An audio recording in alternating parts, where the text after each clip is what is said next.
चल रहा था लवणीय व क्षारीय मृदाएं बनने के कारण। लवणीय व क्षारीय मृदाएं बनने के कारण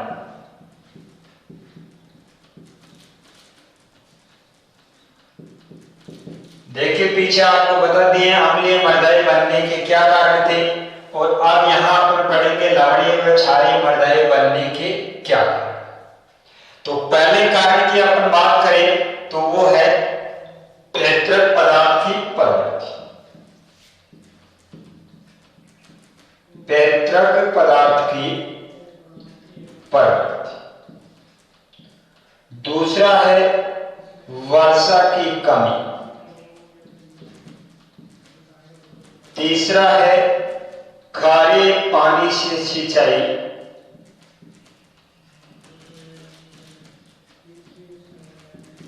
इससे अगला है क्षारीय उर्वरकों का लगातार प्रयोग।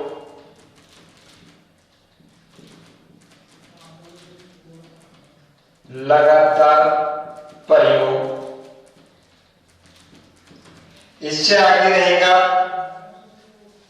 अम्लीय उर्वरकों का या अम्लीय आयनों का निष्कासन।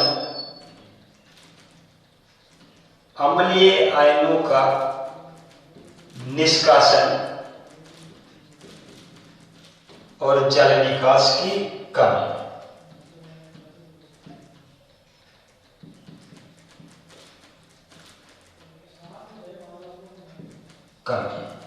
तो ये विभिन्न कारण हैं जिनके कारण से लवणीय व क्षारीय मृदाएं बनती है।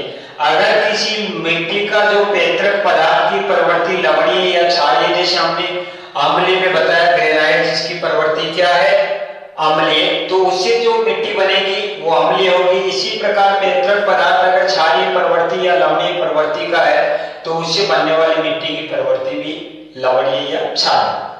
जिन क्षेत्रों में वर्षा की कमी है वहां भी मृदाएं लवणीय व क्षारीय बनेगी।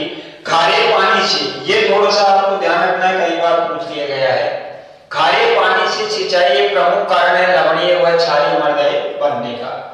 क्षारीय उर्वरकों का लगातार प्रयोग करने से भी मृदाएं लवणीय व क्षारीय बनती है। अम्लीय आयनों का निष्कासन अगर हो जाता है मिट्टी से तब भी मृदा की प्रवृत्ति लवणीय व क्षारीय होगी। निष्कासन कब होगा?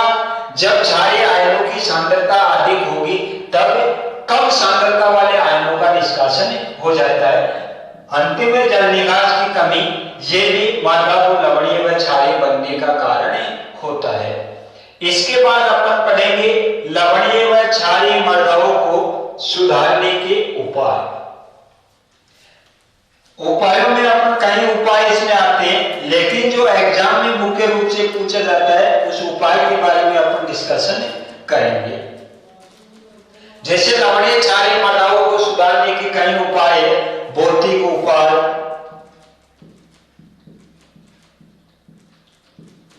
रासायनिक उपाय,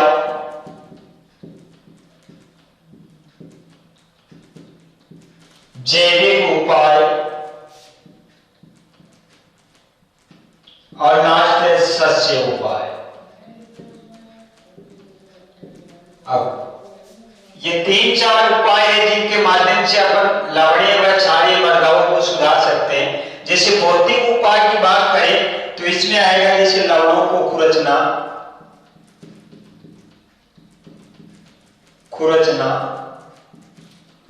ये प्रमुख है।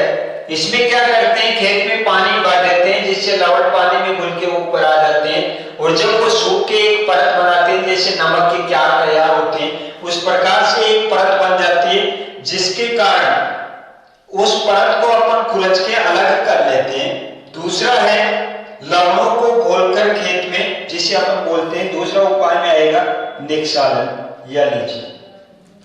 ये भी भौतिक उपाय के अंतर्गत आता है। लीचिंग का मतलब होता है खेत में पानी भरने के बाद लवण घुलने के बाद जल के साथ निचली सतहों में चले जाते हैं, उस क्रिया को लीचिंग बोला जाता है। ये निक्षालन की प्रक्रिया मुख्य रूप से लवणीय मृदाओं को सुधारने के काम में आती है, ये आपको ध्यान रखना है। इसके अलावा भी जैसे भू परिष्करण हुआ, ये सब भौतिक उपायों के अंतर्गत आते हैं। रासायनिक उपाय की अपन बात करें तो रासायनिक उपाय में जैसे जिप्सम, पाइराइट, कैल्शियम कार्बोनेट,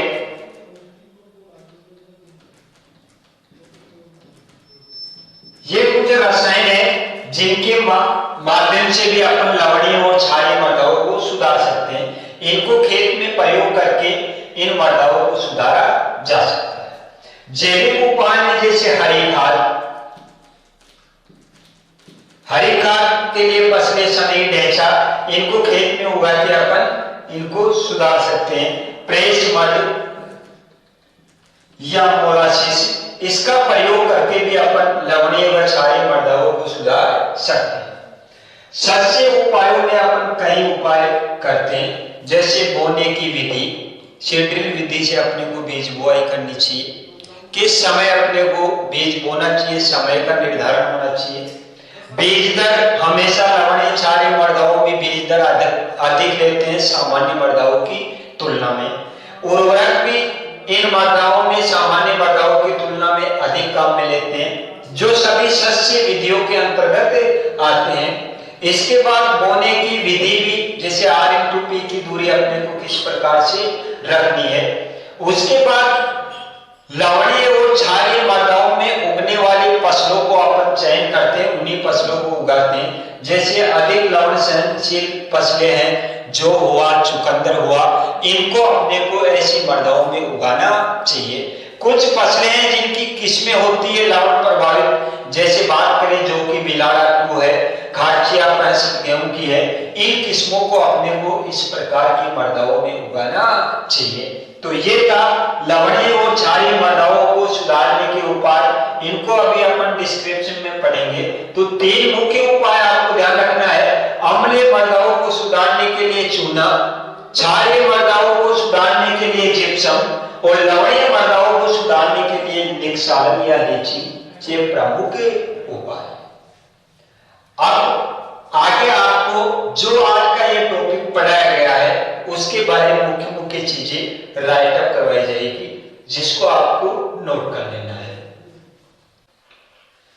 हाँ, तो अपने टॉपिक चल रहा था समस्याग्रस्त मृदाएं, जिनके क्षेत्रफल के बारे में पूर्व में बताया जा चुका है। लवण प्रभावित, अम्लीय और लवणीय। ये भारत में अम्लीय मृदाएं 49 मिलियन हेक्टेयर, जबकि लवणीय मृदाएं 10.8 मिलियन हेक्टेयर। राजस्थान में लवणीय मृदाओं का क्षेत्रफल है 11 लाख हेक्टेयर। इसी प्रकार अपरदन से प्रभावित मृदाओं का क्षेत्रफल है 162.4 मिलियन हेक्टेयर। अपरदन से 2 प्रकार से अपरदन होता है, जल और वायु, दोनों के लिए कितना जो क्षेत्रफल है इनसे प्रभावित। तो जल अपरदन से है 148.9 मिलियन हेक्टेयर, जबकि वायु अपरदन से है 13.5 मिलियन हेक्टेयर। आपको ये ध्यान रखना है, भारत में सर्वाधिक अगर लवण प्रभावित मृदाएं तो अम्लीय मृदाएं सर्वाधिक होती है भारत में, जबकि राजस्थान में सर्वाधिक लवण व क्षार से प्रभावित मृदाएं पाई जाती है और भारत में सर्वाधिक अम्ल से प्रभावित मृदाएं पाई जाती है। अब बात करते हैं अपन पहली मृदा की, अम्लीय मृदाएं क्या होती है। वे मृदाएं जिनकी मृदा संकीर्ण पे H+ यानी हाइड्रोजन आयनों की सांद्रता OH- यानी हाइड्रोक्सिल आयनों की सांद्रता की अपेक्षा अधिक होती है तथा जिनका पीएच मान सदैव 7 से कम होता है, वे मृदाएं अम्लीय कहलाती है। अम्लीयता या अम्लता के 2 प्रकार होते हैं, सक्रिय अम्लता और संचित अम्लता। मृदा घोल में घुलनशील सक्रिय हाइड्रोजन आयनों की सांद्रता उसे बोलेंगे सक्रिय, और मृदा कणों के बीच उपस्थित हाइड्रोजन आयनों की सांद्रता वो रहेगी संचित अम्लता। आगे है अम्लीय मृदा बनने के कारण। अगला टॉपिक चल रहा था अम्लीय मृदाएं बनने के कारण, जिसमें कई कारण हैं। इन कारणों से मृदाएं अम्लीय बनती है। पहला है पैतृक पदार्थ की प्रवृत्ति, जैसे ग्रेनाइट से बना है तो मृदाएं अम्लीय बनेगी। लगातार अम्लीय उर्वरकों का प्रयोग जैसे नाइट्रोजन वाले उर्वरक, अधिक वर्षा व जल निकास की कमी, अधिक मात्रा में कार्बनिक पदार्थों का प्रयोग, अम्लीय वर्षा जिसमें नाइट्रस और सल्फेट की अधिकता होती है और सूक्ष्म जीवों की क्रिया, ये सब कारण है जिन कारण से मृदाएं अम्लीय बनती है। अगला है अम्लीय मृदाओं का पौधों पर प्रभाव। ऐसे कौन कौन से प्रभाव पड़ते हैं पौधों पे अगर मृदाएं अम्लीय हो? अम्लीय मृदाओं में आयरन, एल्यूमिनियम, मैग्नीज के अधिक घुलनशील होने पर पौधों के ऊपर विषैला प्रभाव होता है। मृदा में फास्फोरस, कैल्शियम व मैग्नीशियम की कमी हो जाती है। हाइड्रोजन आयनों की अधिक सांद्रता होने के कारण पौधों की जड़ों में पाए जाने वाले ऊतकों पर विपरीत प्रभाव पड़ता है। हानिकारक कवकों का प्रभाव भी बढ़ जाता है, जिससे कई प्रकार की फफूंदजनित बीमारियां पौधों में उत्पन्न हो जाती है। मृदा में पाए जाने वाले लाभदायक जीवाणु या सूक्ष्म जीवों की क्रियाशीलता में कमी आ जाती है। तो यह था अम्लीय मृदाओं का पौधों पर प्रभाव। आगे था अम्लीय मृदाओं का प्रबंधन, जिसमें जैसे भौतिक उपाय में भू परिष्करण, जल निकास, रासायनिक में चूने का पदार्थों का प्रयोग, क्षारीय उर्वरकों जैसे रोक, phosphate, sodium nitrate, calcium nitrate का प्रयोग, जैविक उपाय में हरी खाद व एफआईएम का प्रयोग और अम्लता रोधी फसलें उगाना, जैसे अधिक अम्लता सहनशील चाय, चावल, राई और रोडस घास। मध्य में आएगा मक्का, जवार, बाजरा, गेहूं, जौ। कम अम्लता सहनशील में आएगा चुकंदर, गोभी वर्गीय और रिंज का। तो ये था अम्लीय मृदाओं को सुधारने के उपाय। अगला है क्षारीय, लवणीय व क्षारीय मृदा। देखिए दोस्तों, पीछे अपन ने पढ़ लिया था अम्लीय मृदाएं क्या होती है, अम्लीय मृदाएं बनने के क्या कारण है, अम्लीय मृदाओं को कैसे सुधारा जाता है, उन सभी बिंदुओं के बारे में अपन ने पीछे पढ़ लिए थे। इसके बाद क्षारीय मृदाओं के बारे में भी पीछे आपको बताया जा चुका है। यहाँ आपको ये नोट करवाया गया है कि इनमें मुख्य मुख्य चीजें क्या है। तो है क्षारीय मृदाएं की परिभाषा, वे मृदाएं जिनके मृदा संकीर्ण पे OH यानी हाइड्रोक्सिल आयनों की सांद्रता H+ आयनों की अपेक्षा अधिक होती है तथा जिनका pH मान सदैव 7 से अधिक होगा, उन मृदाओं को अपन क्षारीय कहेंगे। इसका जस्ट उल्टा था अम्लीय की परिभाषा। 4 प्रभावित मृदाओं को निम्न भागों में बांटा है, जिसमें 3 भागों के बारे में आपको पहले भी हम बता दिए थे। लवणीय मृदा, क्षारीय मृदा, लवणीय क्षारीय मृदा। इस प्रकार से इनको आपको परिभाषित करना था। अभी मैंने इन अंकों के आगे कम और ज्यादा का चिन्ह नहीं लगाया है, क्योंकि एक बार फिर आपके सामने ये चीज हम दिखा रहे हैं ताकि आपके इस चीज का डाउट क्लियर हो जाए। लवणीय मृदाओं की इससे सदैव 4 से ज्यादा होगी, बाकी दोनों मान अपने आप से कम होगी। क्षारीय मृदाओं में इसी 4 से कम होगी, बाकी दोनों मान अपने आप से अधिक होंगे। और लवणीय क्षारीय मृदाओं में सभी मान अपने आप से अधिक होंगे। तो ये था इन तीनों मृदाओं के बारे में। इन तीनों मृदाओं को परिभाषित करने से पूर्व अपने को EC, ESP और pH इन तीनों चीजों के बारे में जानकारी होना आवश्यक है। लवणीय मृदा को हिलगार्ड ने सफेद ऊसर कहा था और गेद्राइज ने इसे सोलनचाक कहा है। यह अन्य नाम है, कई बार यहाँ से प्रश्न पूछा जा चुका है कि सफेद ऊसर के नाम से किस मृदा को जाना जाता है, काली ऊसर के नाम से किसको और भूरी ऊसर के नाम से किसको। तो लवणीय मृदा सफेद ऊसर कहलाएगी, क्षारीय मृदा काली ऊसर कहलाएगी और लवणीय क्षारीय मृदा भूरी ऊसर कहलाएगी। हिलगार्ड नामक ये वैज्ञानिक है और गेद्राइज नामक भी वैज्ञानिक है। इन्होंने इन मृदाओं को अपने हिसाब से अलग अलग नाम दिया है। इन्होंने पहली मृदा को सोलनचाक कहा है, दूसरी को सोलोनेटेज कहा है, तीसरी को सोलोसोडाइन कहा है। तो ये था क्षारीय मृदाएं क्या होती है? क्षार प्रभावित मृदाएं तीन प्रकार की। आप इनको परिभाषित आप आसानी से कर सकते हैं। जैसे एक की परिभाषा में बताता हूं, लवणीय मृदा या सैलाइन सोइल। ऐसी मृदाएं जिनकी विद्युत संचालकता 4 से अधिक है, जिनकी विनिमयशील सोडियम प्रतिशत 15 से कम है, जिनका पीएच मान 8.5 से कम है, उन मृदाओं को अपन लवणीय मृदाएं कहेंगे। इसी प्रकार क्षारीय की बनाना है और इसी प्रकार लवणीय क्षारीय की परिभाषा आपको इस टेबल से पूरी करनी है। इनके अन्य नाम भी आपको ध्यान रखने हैं। इससे अगला टॉपिक चल रहा था लवणीय क्षारीय मृदाएं बनने के कारण। ऐसे कौन कौन से कारण है जिस कारण से मृदाएं लवणीय और क्षारीय बनती है? तो पहला कारण है पैतृक पदार्थ की प्रवृत्ति, वर्षा की कमी, जल निकास की कमी, लगातार खारे पानी से सिंचाई और लगातार क्षारीय उर्वरकों का प्रयोग करने से मृदाएं लवणीय व क्षारीय बनती है। आगे अपन पढ़ रहे हैं लवणीयता व क्षारीयता का पौधों पर क्या प्रभाव है। जैसे कि पीछे अपन ने पढ़ा था अम्लीयता का पौधों पर क्या प्रभाव है, तो लवणीयता व क्षारीयता का पौधों पर क्या प्रभाव पड़ेगा? तो पहला है परासरण के विपरीत प्रभाव के कारण पौधों में अवशोषण नहीं हो पाता है।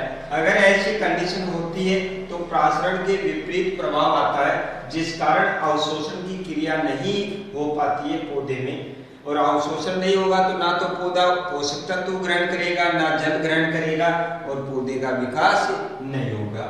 इससे अगला है बीजों के अंकुरण में कमी। मृदा की भौतिक दशा खराब होने से पौधों की जड़ों का विकास नहीं हो पाता है। मृदा में लाभदायक सूक्ष्म जीवों की कमी भी हो जाती है। तो ये इसके पौधों के ऊपर क्या प्रभाव है लवणीयता व क्षारीयता, उनके बारे में आपको बताया गया है। अगला आपका पॉइंट रहेगा लवणीय क्षारीय मृदाओं का प्रबंधन, यानी कैसे इनका मैनेजमेंट किया जाए। तो पहला उपाय है भौतिक उपाय। भौतिक उपाय में 4 बिंदु आपके यहाँ बताए गए हैं। लवणों को खुरचना, जिसके बारे में आपको बता दिया था कि आप क्या करेंगे, पानी जो लवण प्रभावित खेत है उसमें पानी भरेंगे। पानी भरने के बाद पानी के साथ लवण घुल के और धरातल के ऊपर आ जाते हैं, उनकी एक परत बन जाती है, जिसको अपन खुरच के खेत से बाहर निकाल देते हैं। जैसे आप देखते हो कई बार सर्दियों के अंदर आपके खेत में सफेद सफेद चादर सी दिखाई देती है, नमी के कारण लवण ऊपर आ जाते हैं। यह जनरली जैसे नमक के क्यार तैयार किए जाते हैं, तो उसी प्रकार से ये प्रक्रिया होती है। इससे अगला था लवणों को घोलकर खेत से बाहर निकालना। आपने खेत में पानी डाल दिया और घोल बनाकर उस पानी को बाहर निकाल दिया, तो इसका मतलब खेत में से जो लवण थे वो पानी में घुल के दूसरी जगह चले गए। इससे अगला है लवणों का निक्षालन करना, लीचिंग। इसमें क्या होता है, इसमें बाहर निकालते हैं, लेकिन इसमें पानी खेत के अंदर ही रहेगा और लवण उस पानी में घुल के और उस खेत के नीचे वाली मृदा में चले जाएंगे। तो जल के साथ पोषक तत्वों का मृदा की गहराई के अंदर जाने की क्रिया ही लीचिंग कहलाती है। अगला है भू परिष्करण द्वारा, जैसे गहरी जुताई करके भी अपन लवणीयता और क्षारीयता के प्रभाव को कम कर सकते हैं। तो ये सभी थे भौतिक उपाय। अगला अपन शस्य या भूमि प्रबंधन उपाय पढ़ेंगे, जो अगली वाले में देखना है। तो लवणीय क्षारीय मृदाओं को सुधारने का नेक्स्ट उपाय था भूमि प्रबंधन उपाय। इससे पूर्व अपन पढ़े थे भौतिक उपाय। तो इसमें कई बिंदु है, जैसे अधिक बीज दर का प्रयोग करना चाहिए। सामान्य से कितना 15 से 20% अधिक बीज डालना चाहिए। सामान्य मृदाओं में अगर आपने 100 किलो बीज दर आवश्यक है, तो लवणीय क्षारीय मृदाओं में उसी फसल के 115 से 120 किलो बीज डालना पड़ेगा। बीजों को लवणों के घोल से उपचारित करके बोना चाहिए। जैसे 1 से 3% पोटेशियम नाइट्रेट के घोल से उपचारित करके बीज को बोने से पूर्व उपचारित करना चाहिए। 20 से 25% अधिक उर्वरकों का प्रयोग करते हैं लवणीय और क्षारीय मृदाओं में सामान्य की अपेक्षा। अम्लीय उर्वरकों का प्रयोग करना चाहिए। सिंचाई की विधि अपन कौन सी अपनाएं, बूंद बूंद सिंचाई सब्जी फलों में और क्यारियों से सिंचाई अपन धान्य फसलों में करके लवणीय और क्षारीय मृदाओं में फसल उत्पादन ले सकते हैं। फव्वारा विधि इसमें सक्सेस नहीं है। फसलों का चयन, अधिक लवणता सहनशील फसलें उगानी चाहिए जैसे जौ, ढैंचा, चुकंदर, खजूर, पालक। इसके बाद है मध्यम वाली गेहूं, बाजरा, जवार, सरसों। और सबसे कम लवणीयता सहन करने वाली फसलें होती है दलहनी, सभी प्रकार की दलहनी, नींबू वर्गीय फल और पपीता। इसके बाद फसलों के बाद आता है किस्मों का चयन, जैसे जौ की BL2 यानी बिलाड़ा 2 किस्म उगानी चाहिए, RD 37 किस्म उगानी चाहिए। किन क्षेत्रों में, जिन क्षेत्रों की मृदाएं लवण प्रभावित होती है। गेहूं की खाड़चिया 65 उगानी चाहिए, कल्याण 16, राज 3077। इसी प्रकार आशी की त्रिवेणी है, चावल की IR 2, पद्मा पूसा 221 और तरबूज की शुगर बेबी और दुर्गापुरा केसर।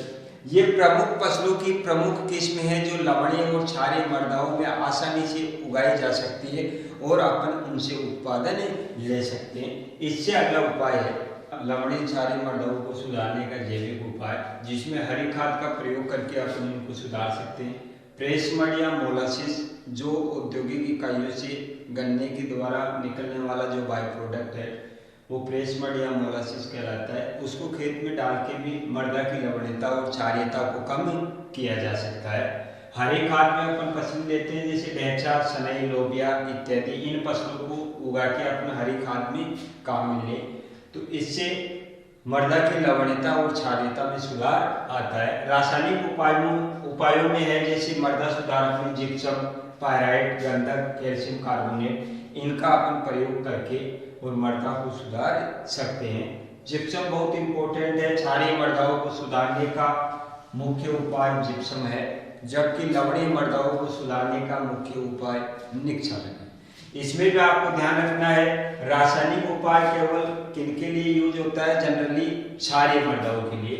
अगर अपन लवणीय मृदाओं की बात करें तो ऊपर वाले जो अन्य उपाय है वो लवणीय मृदाओं में अपन अपना सकते हैं। ये उपाय अपन लवणीय मृदाओं में काम में नहीं लेते हैं, क्योंकि लवणीय मृदाओं को सुधारने का प्रमुख उपाय बताया जा चुका है निक्षालन या लीचिंग।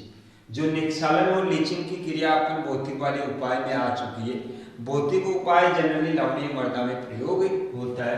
तो ये था लवणीय क्षारीय मृदाओं को कैसे सुधारा जाता है। तो ये टॉपिक आज यहीं पे पूरा होता है।